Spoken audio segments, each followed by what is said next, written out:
एक बार आप अपना परिचय बता दें थोड़ा सा हमारे दर्शकों को।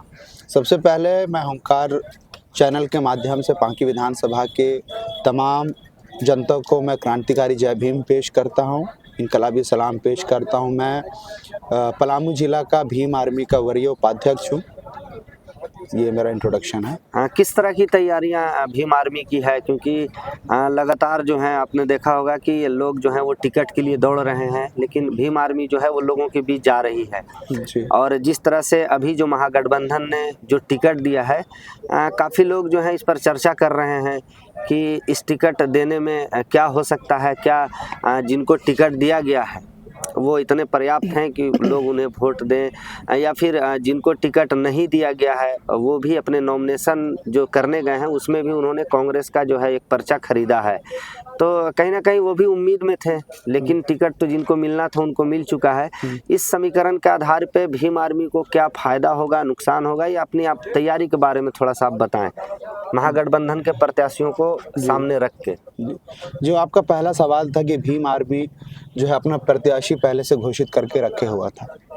हमने भीम आर्मी ने गठबंधन जनता से कर करके पिछला जो 5 साल हमारा गुजरा है वो हमने जनता के लिए समर्पित किया है। चाहे मैं उदाहरण के तौर पे आपको बता दूं कि बेदानी चौक पे बाबा साहेब की मूर्ति लगाने की जहां तक बात हुई, वहां पर मूर्ति लगा, मगर जो और अपोजिशन में जो हमारे थे, चाहे वो शशि भूषण मेहता थे, बिट्टू सिंह थे, जितेंद्र पासवान थे, लाल सूरज थे, इन सब मुद्दों पे कहीं पर नहीं दिखे जो जनता का मुद्दा था। क्योंकि बाबा साहेब की जो आस्था है वो बहुत सारे लोगों से जुड़ी हुई है, मगर उसको जब हम लोग स्थापित करने के लिए भीम आर्मी प्रयास कर रही थी तो उस समय किसी ने साथ नहीं दिया। उस समय मुमताज़ खान ने, उस समय वो हमारे पार्टी में नहीं थे, मगर पार्टी में नहीं होने के कारण बहुत ही सक्रिय होकर के हमारा सपोर्ट किया।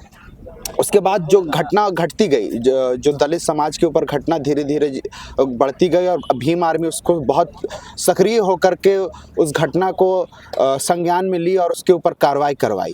अब हम आते हैं जो महागठबंधन का जो टिकट है, महागठबंधन का टिकट ये अपने आप में ये टिकट हारा हुआ टिकट है। वो मैं बताऊं कैसे।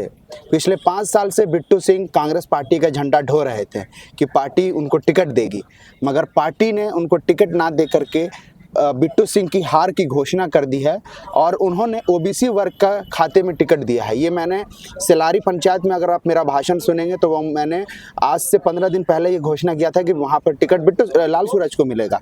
अब समीकरण समझिए क्या हुआ है। कांग्रेस का टिकट मिलने पे जो एक मास वोट, मुसलमानों का एक वोट बैंक जो कांग्रेस की तरफ शिफ्ट होता था वो अब नहीं होगा।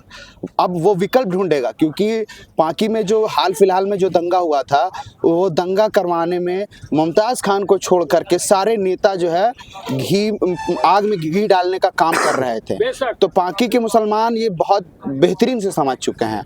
तो अगर मैं सिर्फ मुसलमान वोटरों की बात करूं तो वो लोग अब महागठबंधन का जो टिकट है उसके तरफ से शिफ्ट होकर एक विकल्प दिख रहा है और विकल्प के तौर पे मुमताज़ खान जो है उस विकल्प को पूरा कर रहे हैं, उनको शर्तों को पूरा कर रहे हैं। वो हर जगह पर सक्रिय होकर के आग बुझाने का काम कर रहे हैं। तो वो वोट जो है कांग्रेस का वो हमारे तरफ शिफ्ट हो जाएगा। और जो भीम आर्मी आज़ाद समाज पार्टी का जो दलितों का वोट है वो हम मिला करके 70 से 75 हज़ार वोट लाने जा रहे हैं। ये रिकॉर्डिंग कर लीजिए, आज जीतने के बाद ये दिखा दीजिएगा अपने दर्शकों को। अबू दरदन नासा बोला था कि 70-75 हज़ार हम वोट लाएंगे और 20 हज़ार से वोट हम लोग चुनाव जीतेंगे। ये अभी तक का समीकरण हमारा है। नहीं, आपने जिस तरह से महागठबंधन के प्रत्याशी पे सवाल उठाए हैं, ये आप अपना जो बातें कह रहे हैं, लेकिन एक सवाल और है आपसे जो कि आखिरी सवाल होगा आपके लिए। जो बीजेपी के वर्तमान विधायक हैं डॉक्टर शशि भूषण मेहता, फिर से पार्टी ने उनको टिकट दिया, लेकिन अभी तक वो शोर शराबा जो बीजेपी में दिखाई देता था, या फिर नॉमिनेशन की बात करें, छोटे से छोटे प्रत्याशियों का नॉमिनेशन जो है वो दिखाई दे रहा है, लेकिन बीजेपी ने जिस तरह से इमोशनल कार्ड खेला है या अभी तक जो है वो कहीं दिखाई नहीं दे रहे हैं, लोगों के बीच नहीं जा रहे हैं बीजेपी विधायक। तो क्या तैयारी पर आप कहेंगे, या क्या वो उनकी तैयारी क्या है, क्या लग रहा है आप लोग को कि सबसे पहले तो मैं भाजपा को ये कहना चाहूँगा कि भाजपा ने शशि भूषण को टिकट देकर के अपने पैर पे कुल्हाड़ी मार लिया है। भाजपा का अभी सबसे बढ़िया कैंडिडेट होता तो वो विनोद सिन्हा होता। अभी के समय में शशि भूषण का आधा समीकरण विनोद सिन्हा खराब कर चुके हैं, ठीक है। और मुझे नहीं लगता है कि शशि भूषण जिस तरीके से 5 साल जनता के बीच में नहीं रहे हैं, उन्होंने जो वादा किए थे कि ये डीप बोर कराएंगे गांव में, एक गांव में 5 डीप बोर होगा, ठीक है, हवाई चप्पल पहनने वाला हेलीकॉप्टर से उड़ेगा, तो ये इन सवालों को जनता नहीं भूली है। ये सवाल जनता के दिलों में आज भी जिंदा है। तो इस वजह से इनको आने वाले भविष्य में चुनाव में बहुत मुश्किल होगा, इन सब सवालों का सामना करना पड़ेगा। मैं विनोद सिन्हा को शशि भूषण का विकल्प देख रहा हूं पांकी विधानसभा में। इसी सब बातों के साथ मैं अपनी बात को खत्म करता हूं। जय भीम। अपने शहर की लेटेस्ट खबरों के लिए चैनल को सब्सक्राइब करें और बेल आइकन को दबाएं।